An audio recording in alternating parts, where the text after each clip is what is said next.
Alex, when you've got a game like this where qualifications decided, top space is decided, how hard is it to get the team motivated for it? First of all, we're always playing for our badge. We're always playing for our fans, and it doesn't matter which competition it is. It could be friendly game or whatever. We're always trying to represent our club in the best way. So that's why we're gonna try to show our best performance tomorrow. Is it important as well, given the defeat of the weekend, to try and get some momentum back, particularly when you've got a game at Anfield next week? Well, it's not easy, to lose the games, but it's the most important thing, I would say, how to react on the next one. And of course, we need to bounce back, and definitely we're gonna try to do our best to do it.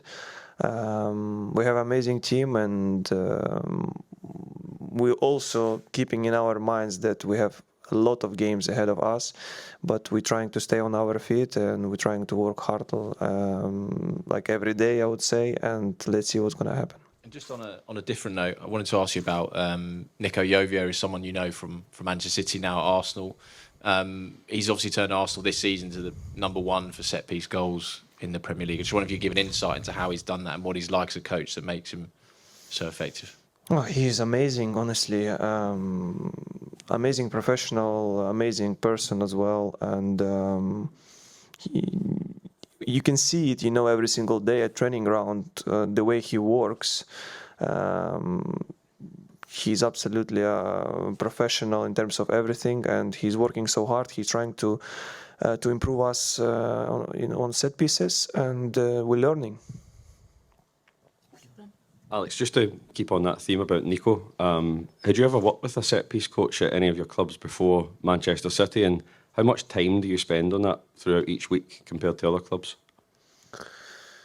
To be fair, I never had a set-piece coach, obviously, no, before, before City, I never had in my life. And I think today in modern football, it's so important, because any set piece can make the difference, during the game. It could be 0-0, and then the last moment you can get a corner and you can score from it. So you just need to be fully focused on each set pieces, and it's not about just free kicks or corners or penalties. It's also throw-ins. So that's why we're trying to improve in all these directions. It's one of those things that people always say that players don't like doing the set-piece training because there's a lot of standing around. But, you've seen at Everton this year how many different variations you had. How does Nico manage to get the players to buy into that so well? Well, first of all of us, we are professionals, and we're trying to give our best on the pitch. Is it training ground or stadium, whatever? And it's a good question, to be fair, because as a football player, you always wants to move. You always wants to compete and play some games. So I don't know, whatever. And set piece is more like, I would say, about to be focused and just to pay attention on that. One down here, yeah. Hello, Alexander. How was it the year at PSV? How was it for you in your career? And how was it to play together with Luc de Jong? He's still here. You will meet him tomorrow at the pitch. Well, first of all, that was an amazing experience for me. Very important year in terms of my career. Even, if you look at on the paper, I didn't play much, or I didn't get what I really wanted, before I joined PSV. But honestly, I wouldn't buy this experience anywhere else than this place, because whatever who asked me about PSV, I used to say always a good words, because the place here is absolutely fantastic in terms of everything, football-wise, living the life, because even since I left PSV, I used to come here for a couple of times, for holidays, because I have a few friends here as well. And for such a young player like I was that time, it's an amazing place. So always full stadium, fans, they always love football. Wherever they meet you, they always happy to see you. And, this is, I think, the most important thing for every football player. Luke is amazing professional, honestly. I would say one of the best player playing with his head, you know. You can. I used to call him.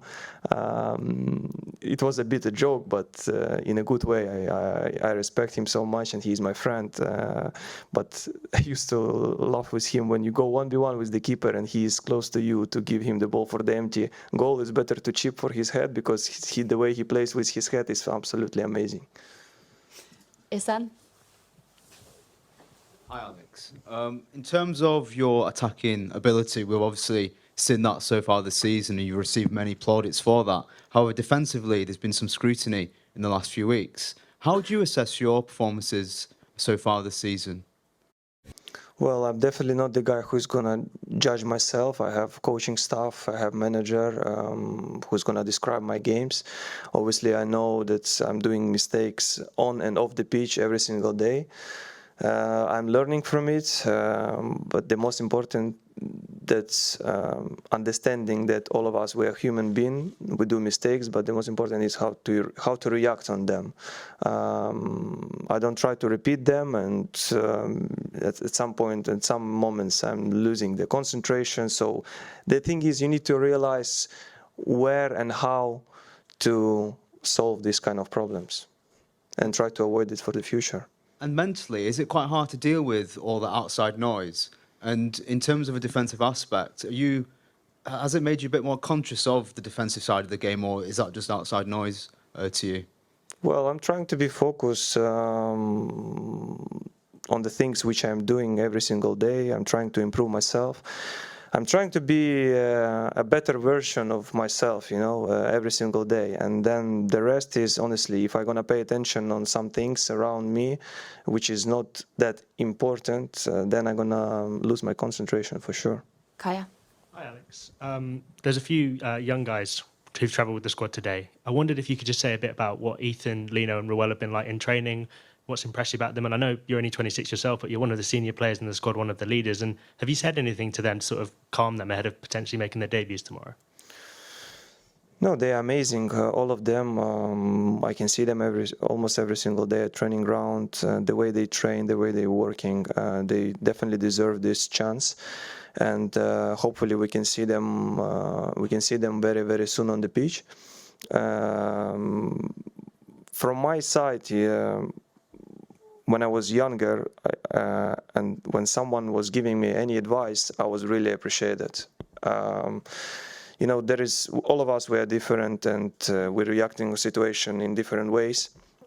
Someone maybe might think that someone is trying to teach you that maybe he thinks he is above him or whatever, but I used to react on this kind of advice very, very in positive way, because when someone gives you advice with more experience, that means he's paying attention and paying his time for you.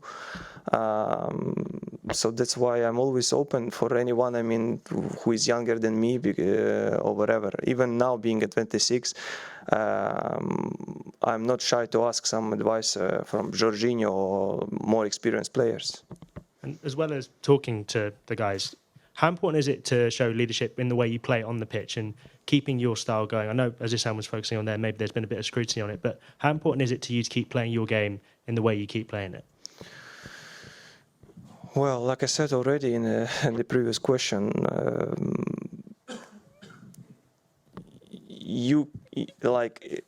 I would say we and me, as a team and as an individual, we're trying to be the best version we could, and every single day we're trying to work hard on that. And the rest is just don't give up and carry on what you are doing.